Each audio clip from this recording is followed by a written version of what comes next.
자, 안녕하세요. 붓다로드 삼국유사 편 지금 자장정률조 자장스님과 관련된 이야기 해드리고 있는데요. 그 자장률사 지난 시간까지는 자장률사가 이제 중국으로 유학 가는 거, 그 다음에 자장률사의 어린 시절 이야기, 그리고 신라로 귀국하는 이야기까지, 오대산 문수보살을 칭견하고 신라로 귀국한 이야기, 그리고 오대산 문수보살을 칭견할 때 어떤 이야기를 듣냐면 너네 나라 동북방에도 오대산과 통하는 기운이 통하는 데가 있다. 그러니까 나중에 거기를 찾아라 라는 이야기를 듣습니다. 그게 나중에 이제 평창 오대산이 되는 거고요.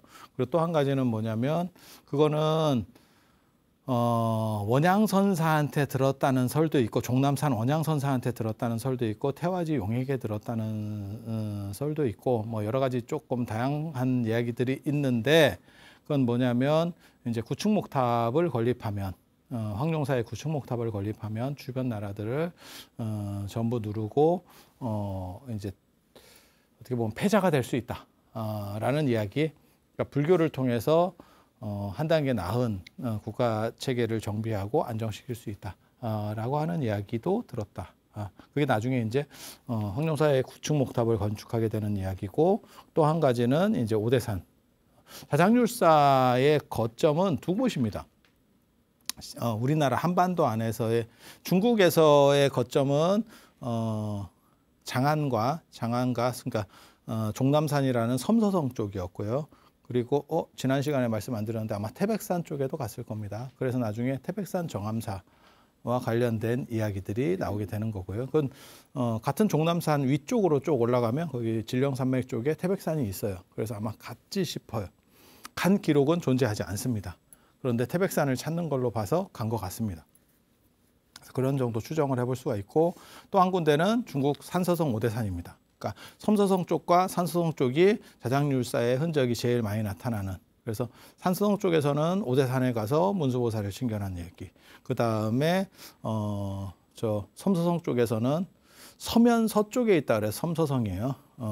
관중 쪽인데, 이 장안 쪽에서는 종남산, 그 다음에 태백산은 추정이고요. 그 다음에 저 황궁 관련해서 황제하고 황태자들을 만나고 뭐 귀족들을 좀 만났던 이런 이야기.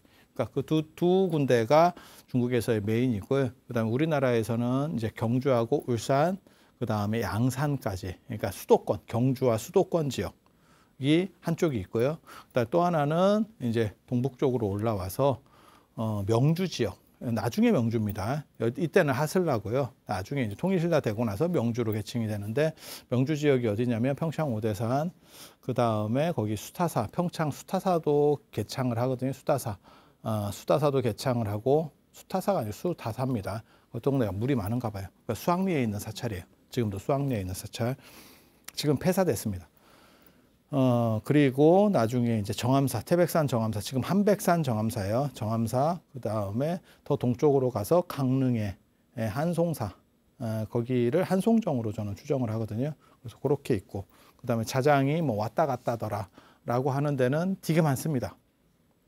그래서 뭐 사마사 뭐 이런 데 할 거 없이 다 자장 이야기들이 다 이렇게, 그러니까 그 동네에서 자장률사가 한번 뜨니까 이제 자장 이야기들이 이제 그 근처에서 계속 돌고 있는 거죠. 그래서 남쪽에 경주, 울산, 그 다음에 양산 쪽, 수도권, 수도권 쪽, 그러니까는 수도와 수도권 쪽, 그 다음에 동북방. 그러면 왜 다른 쪽에는 없습니까? 당연히 없죠. 왜냐하면 지금 통일 안 된 상황이니까, 신라가 약간 고구마 스타일의 모양을 가지고 있으니까 북쪽과 남쪽 이 두 개의 거점이 있는 거예요. 그리고 남쪽 거점은 원래 거기서 당신이 경주 사람이기도 하고, 수도 사람이니까 경주 사람이기도 하고, 그리고 귀족이기도 하고 하니까 그쪽에서 움직였던 거고, 나중에 이제 북쪽으로 올라가게 되는 거죠. 말년에 북쪽으로 올라가요. 그리고 그 말년에 올라가는 이유는 밀려서 누구한테 밀려서, 김유신, 김춘추한테 밀려서 이제 올라가는 그 사건 이야기들을 해드리도록 하겠습니다. 자장률사의 귀국을 주청했었던 것은 신라의 선덕여왕이에요. 선덕여왕이 당신이 왕권이 흔들리고 있으니까, 선덕여왕 제가 계속 전에도 말씀드렸지만 굉장한 성군인 것처럼 나오지만 사실은 조작된 거고요. 나라 망할 뻔했습니다. 선덕여왕한테 나라 망할 뻔했어요.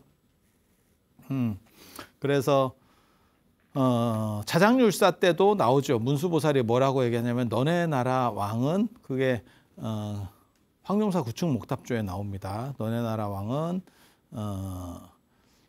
여성이라 덕은 있고 덕은 있으나 위험이 없다.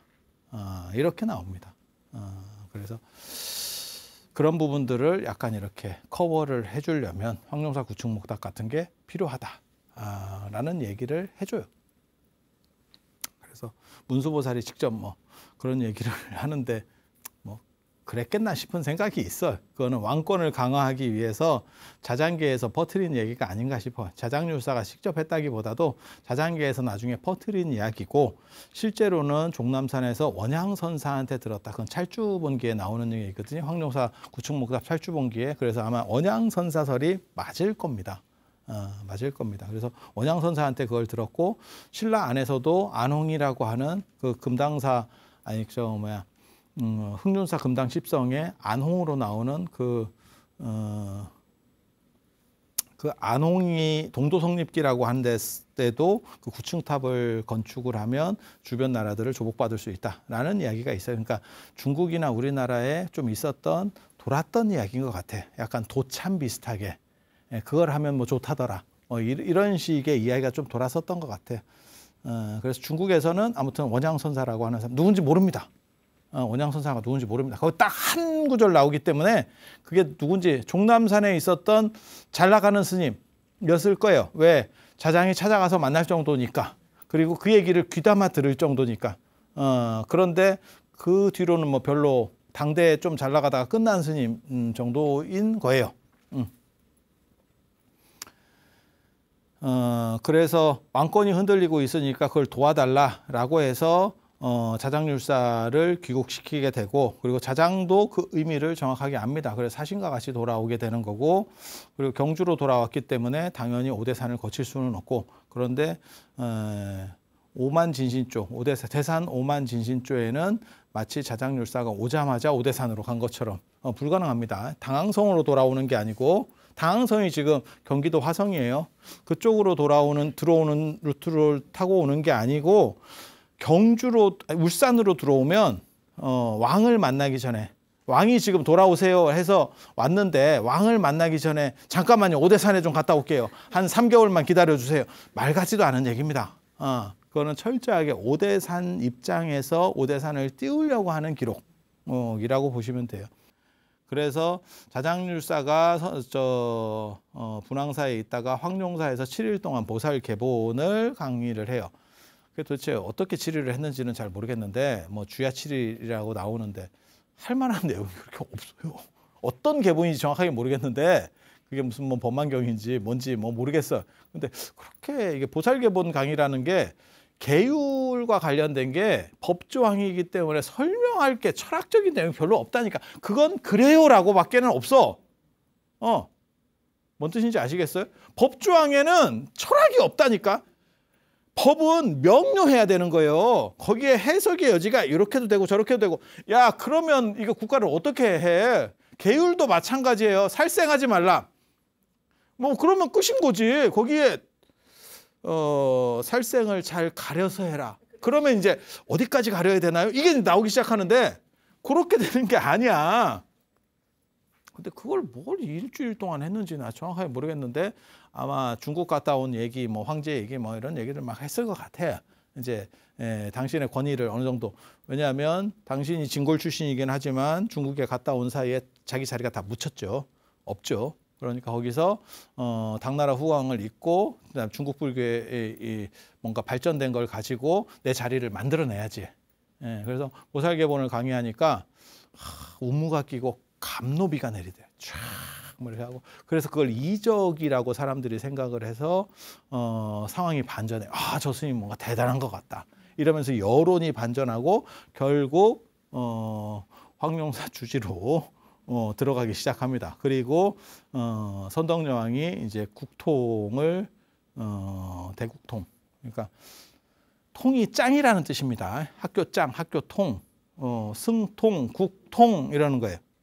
지금으로 얘기하면 왕사국사가 있을 때는 승통 이러면 총무원장이라고 생각하시면 돼요. 종정이 왕사국사면 총무원장쯤에 해당한다. 그래서 대각국사 의천 같은 경우가 문종의 넷째 아들, 고려 문종의 넷째 아들 출가하자마자 우세승통 이러면 출가하자마자 어떻게 12살밖에 안 됐는데 그렇게 됩니까? 아버지가 왕입니다. 아버지가 왕입니다. 우리 아버지가 왕이에요. 그렇게 가는 거고, 자장률사 때는 왕사국사 제도가 없어요. 그 얘기는 뭐냐? 그때는 국통, 승통은 같은 거예요. 같은 거예요. 그러니까 승려의 통괄자라고 하는 거는 같은데, 그렇게 되면 왕사국사가 없는 상황에서 통괄자니까 신라불교의 1인자라고 보시면 됩니다. 1인자 타이틀을 딱 거머쥐게 돼요. 그리고 황룡사 주지가 당연히 그렇게 되는 게 맞아요. 그렇게 해서 이제 왕의 힘을 받고, 그 다음에 자장이 뭘 하냐면 황룡사 구축목탑 만들기 시작하죠. 대규모 불사를 일으켜서 왕권을 강화하고 이렇게 해주려고 하는 거고, 그때 이제 황룡사 구축목탑의 총 감독자는 용수가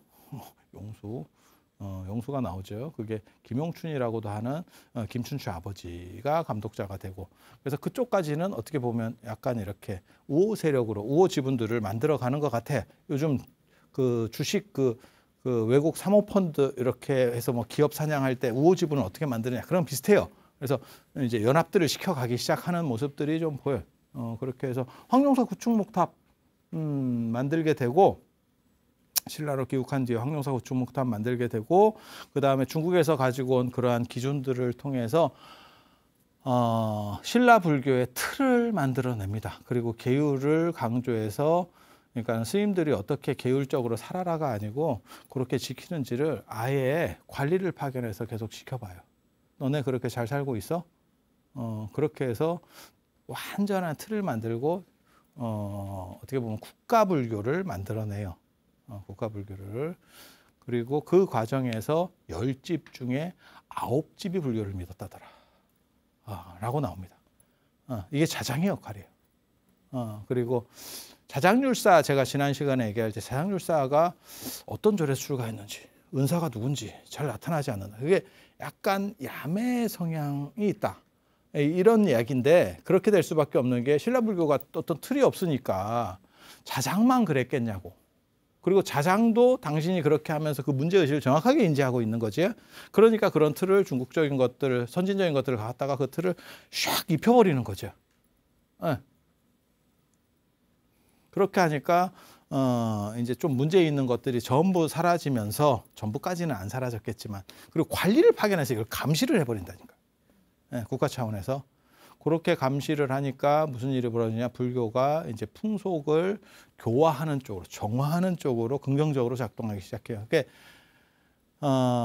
신라가 삼국 통일을 할 수 있었던 두 가지 이유를 꼽으면 화랑의 상무정신, 그리고 죽으면 아마 얘네는 천상에 태어난다는 생각들이 있었을 거예요.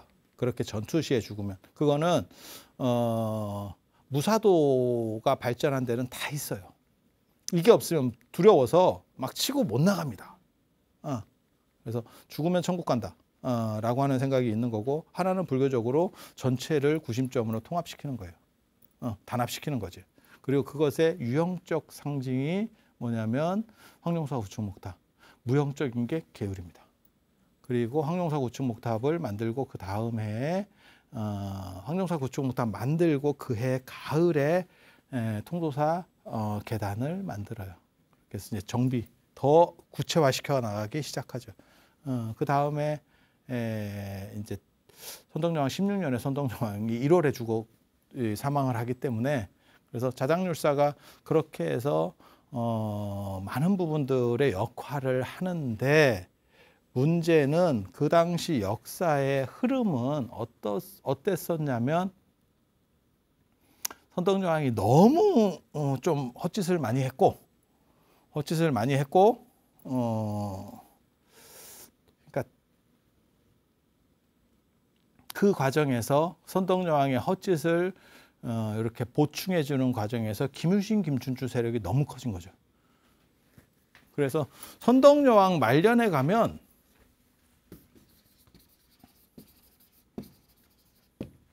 동맹관계인 김유신, 김춘추, 김유신, 김춘추가 있고 상대 등의 어떤 비담 세력이 있고 이게 이제 어떻게 보면 화백제도의 리더입니다. 귀족들 리더. 이건 어떻게 보면 신진입니다. 신진. 조금 이제 뒤집어 엎으면서 올라오는 세력. 그리고 거기서의 어떻게 보면 핵심은 이 사람이 아닌가. 이 사람은 여기에 다 걸었다. 왜? 가야계로서는 신분제 사회에서 비전이 없어요. 그러니까 저거를 뒤집지 않으면 제가 전에도 그 얘기 하잖아요. 정도전과 정몽주는 왜 서로 다른 판단을 했는가. 정몽주는 끝까지 충신으로 남으려고 하는 고려를 없애지 말자고 한 반면에 정도전은 없애려고 했느냐. 정몽주는 귀족 출신이고 정도전은 서자 출신이에요.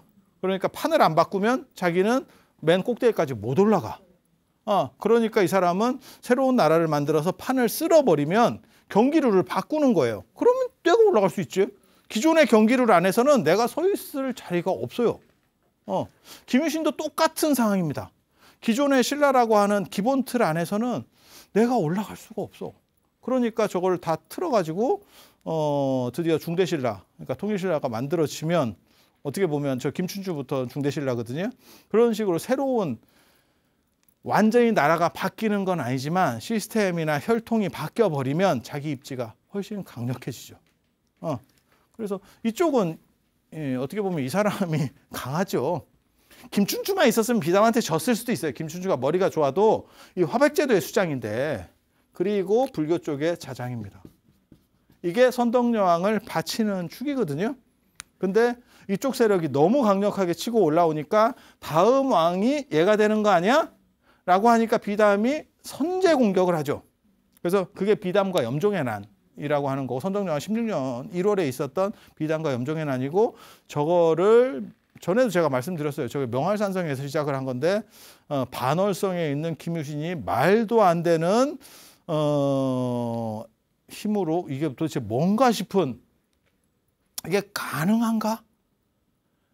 곤양대전 비슷해. 곤양대전 비슷해. 광무제 유수의 곤양대전 그게 한 몇만도 안 돼. 한 10,000명인가로 한 30만을 깨트린 뭐 이게 말이 되나 싶은 그런 전쟁들이 있어요. 가끔 그런 식의 위용을 보여주는 게 김유신이었죠. 김유신이 그걸 뒤집었고 그러니까 지금 현재 우리나라 상황으로 얘기하면 북한산성이나 남한산성에서 대규모 병력을 가지고 쳐내려오는 거를 한양의 그러니까는 한양 도성 안에 있는 도성도 아니야. 그냥 경복궁 안에 있는 군사로 막은 거예요. 경복궁 안에 있는 군사로 막아서 걔네를 그러니까 수방사가 전두환 때로 얘기하면 사단 병력이 내려왔는데 수방사가 수도방위 사령부가 오히려 사단 병력을 이겨버린 거예요. 이게 가능한가 싶은데 그게 가능한 게 김유신입니다. 김유신입니다. 그렇게 하면서 선덕여왕이 죽고 결국 이 비단계는 끝났죠. 당연히 끝났죠. 이쪽 완전히 절단나고 이게 이제 이렇게 올라가잖아요. 그리고 요 선덕여왕에서 김춘추로 넘어가는 과도기의 최기화 대통령 같은 스타일로 있는 게 진덕여왕이죠. 약간 과도기, 완충지대. 한 방에 내가 하고는 싶은데 내가 하면 너무 욕먹을 것 같아요. 잠깐 계세요. 이렇게. 그리고 저 양반은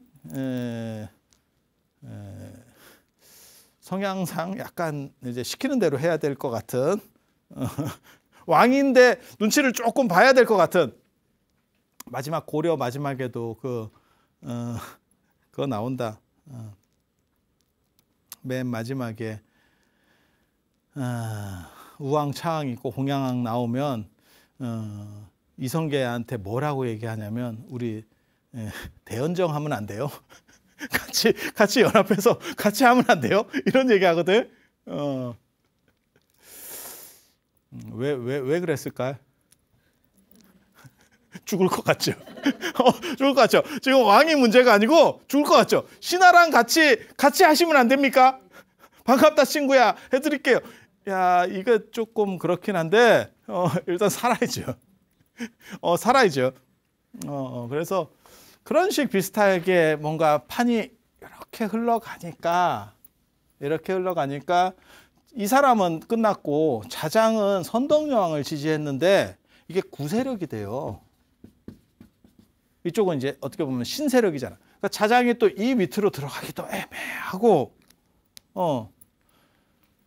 그래서 진덕여왕 때 두 가지 사건 이야기가 나옵니다. 그게 뭐냐면 당나라에 복제를 도입하자라고 하는 게 자장이 했대. 진덕여왕 때 649년에 자장이 했다라고 나와요. 그러니까 장나라하고 당나라의 관복처럼 신라 관복을 다 버려버리고 당나라 관복 같이 씁시다. 이게 무슨 어용적이고 또라이 같은 생각인가 싶은데 저게 당나라에게 그 당시에 잘 보이는 방법이에요. 이제 아부하는 거지. 너무 비굴한데 지금 입장에서 볼 때는. 근데 그 당시 신라가 백제에 두드려 맞고 있었기 때문에 뭐 비굴이고 뭐고 없어요. 그래서 뭐라고 나오냐면 당나라 복제를 입고 당나라에 조공을 하러 간대. 그러면 당나라 사람들이 볼 때 이거 우리 빠야? 이러면서 대우를 해서 제일 앞자리로 땡겨준대. 근데 너무 좀 이게 도대체 제대로 된 국가인가 싶은 생각이 드는데 그거를 자장이 했다라고 나와. 자장과 관련된 기록에서는. 그런데 자장 정률에서는 그렇게 나오는데 이거를 누가 했다라고 또 나오냐면 김춘추가 했다라고 나와. 김춘추가 자장 다음에 당나라를 가서 대당 외교권을 가졌던 사람이에요. 김춘추가 대당 외교권을 발휘했었던 데는 울산의 태화사였을 겁니다. 그 태화사를 근거로 해서 아마 움직이기 시작했을 거예요. 그 태화사에 얽힌 미스테리가 또 있어, 사실은. 그 얘기는 안 해줄 거야. 약간 불교에 불리할 수 있기 때문에 안 해줄 거야. 이 김춘추가 했다라고 하는 썰이 있고, 그러니까 한쪽에서는 자장이 했다는 썰이 있고 한쪽에는 김춘추가 했다는 썰이 있어. 자장이 했다라고 하면 어떻게 되는 거냐면 자장이 살라고, 쉽게 말해서 당나라하고 연결점이 원래는 내가 대당 외교권을 가지고 있었는데 김춘추가 고타소 죽고 나서 자기 딸인 고타소가 대야성에서 죽고 나서 내가 어떻게 해서든지 백제를 절단 내겠다. 라고 해서 중국에 가서 이제 외교적인 노력들을 하고, 김춘추는 정치인이니까 자장처럼 뭐 종남산에 가서 수행을 한 게 아니고 계속 사람들을 만나면서 관계들을 했겠지. 그리고 그 후방은 누가 안정을 시켜줘서 김춘추가 갈 수 있냐면 사실은 김유신이 안정을 시켜주니까 가는 거예요. 자기가 집 떠나서 외국 갔는데 예를 들어서 갔다 오니까 자리가 없어졌네. 이러면 난리 납니다. 이러면 예전에 그 사람 있었어. 저도 그 선생 그 얘기 들었는데 지도교수가 그랬대. 유학 갔다 오면 교수 된다. 그래서 갔다 왔더니 판이 다 바뀌어가지고 웃기고 있네. 이렇게 됐다는 있어요. 그러니까 좀 오래 떠날 때는 확실한 사람 아니면 떠나면 안 돼. 자기가 랭킹 1위였는데 갔다 오니까 이게 뭔가요? 있어. 돈만 쓰고 끝나는 경우들이 있어.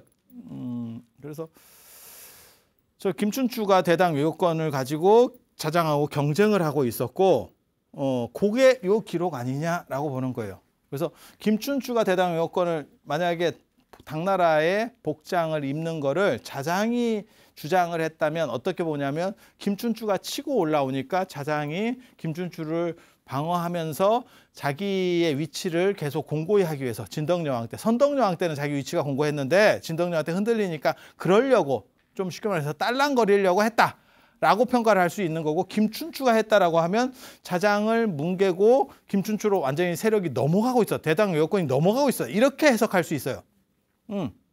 그리고 그것만 있는 게 아니고 650년에 그 다음에 해요. 당나라 연호. 그러니까 신라는 신라 연호를 사용하고 있었는데 연호를 쓴다라고 하는 뜻이 뭐냐면 독립국인 거를 반쯤 포기한다는 뜻이에요. 우리 너네랑 한 팀이에요. 우리 형제 아니가 뭐 이런 거거든. 근데 형제가 아니고 그냥 똘마니로 들어가는 거예요. 정확하게 말하면 조선도 연호를 안 썼죠. 조선 독자 연호가 없죠. 그러니까 무슨 일이 벌어지느냐? 임금이 바뀔 때마다 중국에 가서 도장을 받아와야죠. 고신을 해야 되고 도장을 아니 뭔 뜻인지 아시잖아요. 그러니까 정상적인 게 아니에요. 이 두 가지는 난 자장이 안 했었으면 좋겠어. 너무 좀 굴욕적이야. 굴욕적이야. 당시 시대 상황으로 봤을 때는 당나라의 힘이 진짜 필요했어요. 잘못하면 나라가 훅 가는 상황이에요. 지금 김유신 갖고 안 됩니까? 안 됩니다. 안 됩니다. 그 정도 상황이었었어요. 그래서 이해는 가는데 좀 많이 추접어요. 그러면 이렇게 해서 결국 자장이 위치를 잡았느냐? 못 잡습니다. 김춘추, 김유신한테 좀 두드려 맞죠. 밑으로 들어가기도 애매하고 자기는 끈이 떨어졌고 그러니까 어떻게 되냐? 마지막으로 내가 반전의 기회를 노리겠다. 그게 동북방으로 올라가서 이제 문수보살을 다시 칭견하겠다. 문수보살이 맞다. 갑자기 생각이 난 거예요. 문수보살이 그때 내가 산서성 오대산에서 문수보살을 칭견했을 때 문수보살이 너네 나라 동북방에도 기운이 통하는 오대산이 있다 그랬어. 이쪽에 동해안 쪽으로 이렇게 타고 올라가는 게 있거든요. 이게 강원도 쪽입니다. 강원도가 어디냐면 대관령을 중심으로 관동, 관서 이렇게 그렇게 해서 강릉 쪽하고 동쪽에 강릉 쪽하고 서쪽에 오대산 이런 쪽 평창 이런 쪽 그거를 아우르는 어떻게 보면 토착 세력들 저기에 주인 없는 토착 세력이 있어. 주인 없는 토착 세력이 그쪽 세력들을 내가 잘 규합하면 권토중래할 수 있지 않을까. 내 지지기반이 지금 다 무너진 거야. 그렇게 해서 자장이 위로 올라온 게 아닌가. 아무튼 자장뿐만이 아니고 나중에 성덕왕이 되는 효명이라든지 아니면 저기 김주원이라든지 아무튼 좀 밀리면 자꾸 올라와요. 저 명주는 밀리면 올라와. 그리고 내려간 사람은 효명밖에 없어. 성덕왕밖에 없어. 그리고 나머지는 다 거기서 이게 인생인가요? 이러면서 끝난 거야. 그래서 이렇게 올라와서 여기서 평창 수다사 맨 처음에 개창한 거는 오대산인 것 같아요. 오대산에서 문수보살을 칭견하려고 2번 시도했는데 문수보살이 안 만나줍니다. 안 만나줍니다. 이것도 좀 희한하지. 당신이 찾으라고 해놓고 막상 가니까 안 만나줘. 그래서 뭔가 자장이 이제 좀 암울한 위치가 되는 거죠. 안 만나준다는 거는 안 들어준다는 뜻이기도 해요. 원래 그 청탁도 누구한테 청탁하러 갔는데 그 사람이 안 만나주잖아? 그러면 생각 없다는 뜻입니다. 아니 그런 게 있어. 그런 룰들이 있어. 그렇게 해서 안 만나주고 그 다음에 수다사 거기가 물이 좋은가 봐요. 바로 오대산 평창 오대산 그쪽 옆에 있어요. 수학내에 있는 사찰인데 폐사입니다.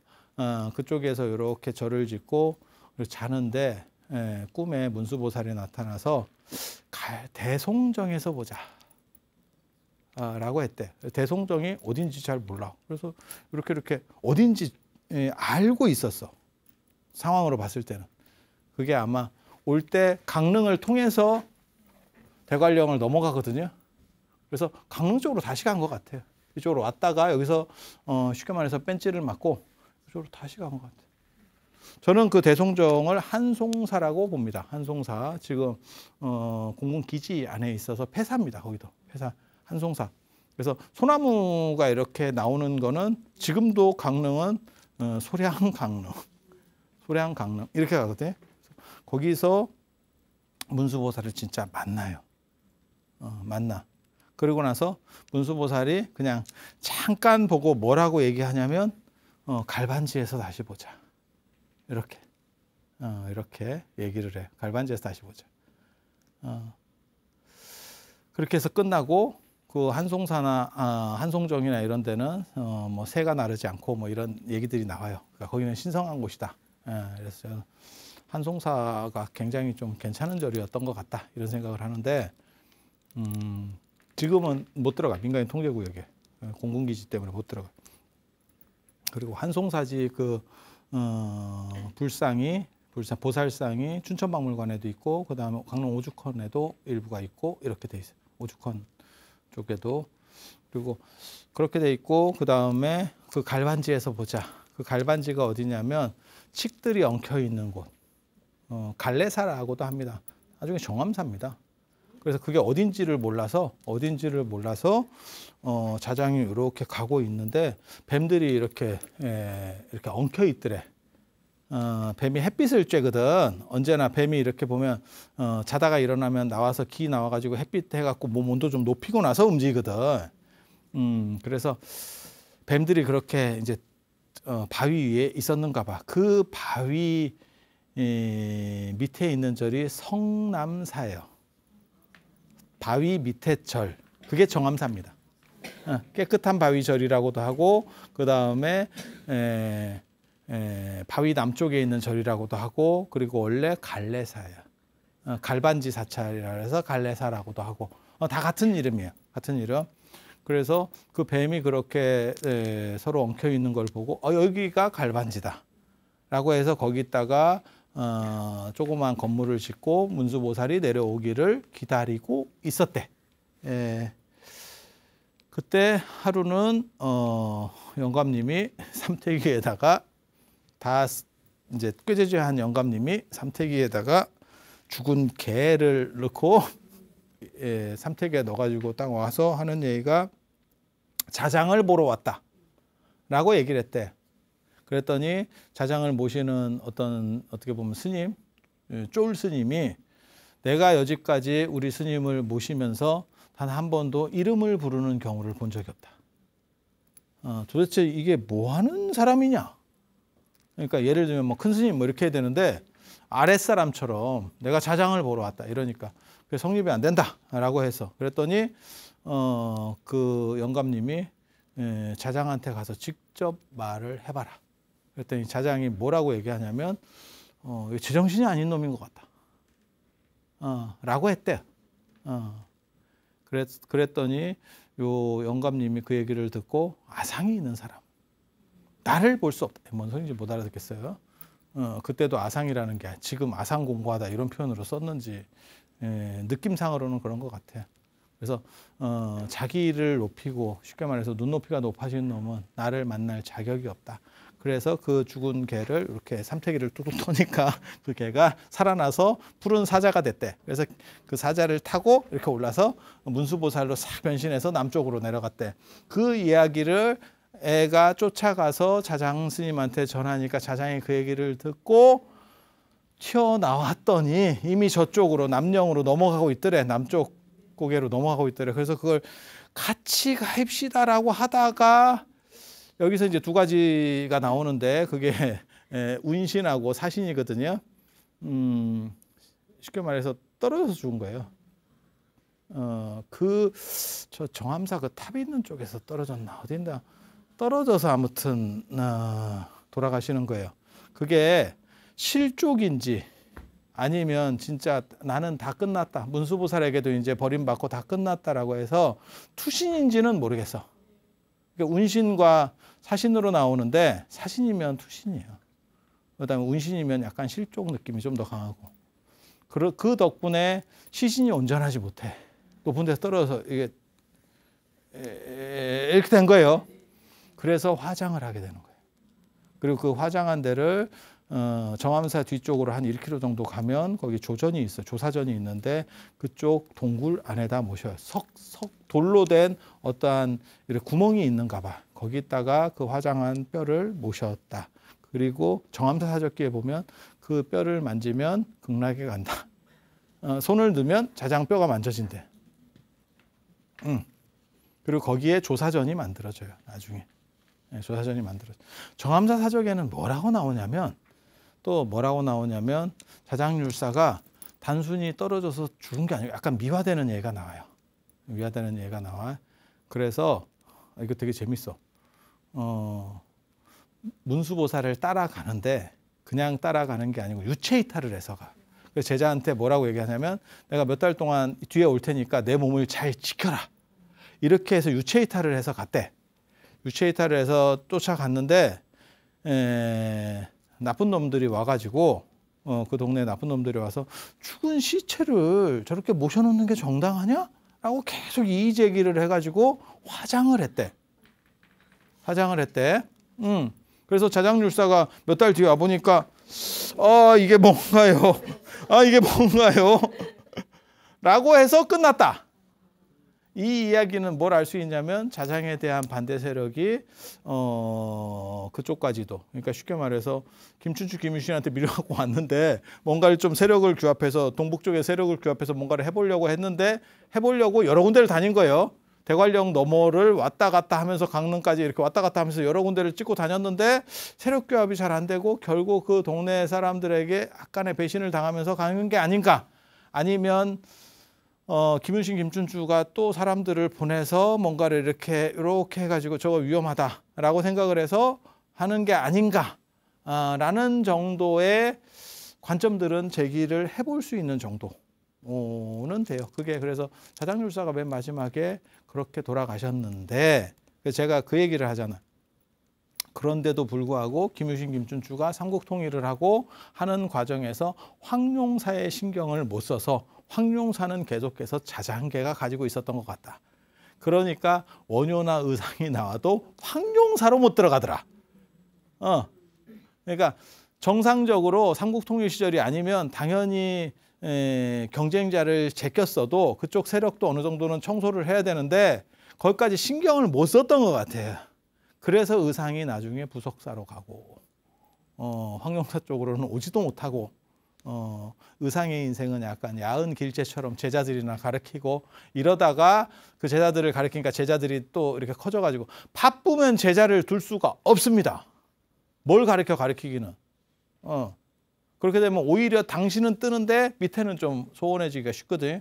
그런데 의상 같은 경우는 제자 가르칠 시간이 충분하죠. 안 바빠. 야, 부석사에서 뭐 하고 있겠냐? 부석사에 박혀 있다고 생각해봐라. 누가 뭐 지금도 오지인데 천 몇백 년이 흘렀어도 지금도 오지다. 거기가 거기 들어가서 뭘 할 수 있는데 그러니까 열심히 가르쳤지. 이게 낙이지. 이게 인생인가? 그랬다가 이제 10대 제자가 쫙 올라오면서 상황이 반전하는 뭐 이런 게 하나가 있고, 그래서 자장계가 생각보다 김윤신, 김춘추 쪽에 뭐 문무왕이나 이런 쪽에 이렇게 눌렸어도 실제로는 황룡사를 뺏기지 않았기 때문에 자장계는 나중에 부활해요. 그래서 오늘날도 자장이 전국절을 만든 사람 중에서 의상, 원효, 아도, 자장이 제일 많습니다. 도선국사까지 제일 많습니다. 이게 그리고 자장률사가 보궁신앙, 문수신앙, 그 다음에 계율 지금도 다 잡고 있는 거죠. 그게 제가 보기에는 황룡사를 안 뺏겨서 다행인 거예요. 뺏겼으면 거의 다 지워졌을 겁니다. 그쪽이 전부 다 지워졌을 거예요. 그래서 그렇게 자장률사의 약간 비극적인 그런 마지막까지 그 공백기를 이렇게 메웠던 사람들이 원효와 자장이 끝까지 그 위치에서, 그러니까 경주 중심으로 딱 박혀 있었으면 원효와 의상이 잘못했으면 못 올라왔을 수도 있어요. 눌려가지고 못 올라왔을 수 있는데 힘의 공백 상태가 생기니까 자장계는 그럼 뭘 했습니까? 황룡사 지키기 바쁘죠 지금. 야 이거 지금 뺏기냐 어쩌냐 하는 상황에서 이거 지키기 굉장히 바쁘죠. 여기가 지금 최고 신경을 쓰고 있고, 그럼 밖에서 누가 약간 박치고 다닌다는데요. 박치면서 무예가를 부른대요. 뭐 어쩌라고를 시전하게 되는 거고. 그래서 그렇게 그런 정도 이야기. 그리고 다음 시간에 그 박치고 했었던 무예가를 불렀던 원효 스님 얘기. 원효불기. 원효는 굴레에 얽매이지 않는다는 뜻이거든요. 그러니까 요즘으로 말하면 자유인 원효, 번역하면 자유인 원효. 그러니까 원효라는 사람의 특징을 그렇게 잡은 거예요. 이 사람은 자유인이야. 어디 구속되지 않은 자유인이었어. 라고 하는 이야기 해드릴 수 있도록 그렇게 하겠습니다. 자, 들어서 감사합니다. 감사합니다.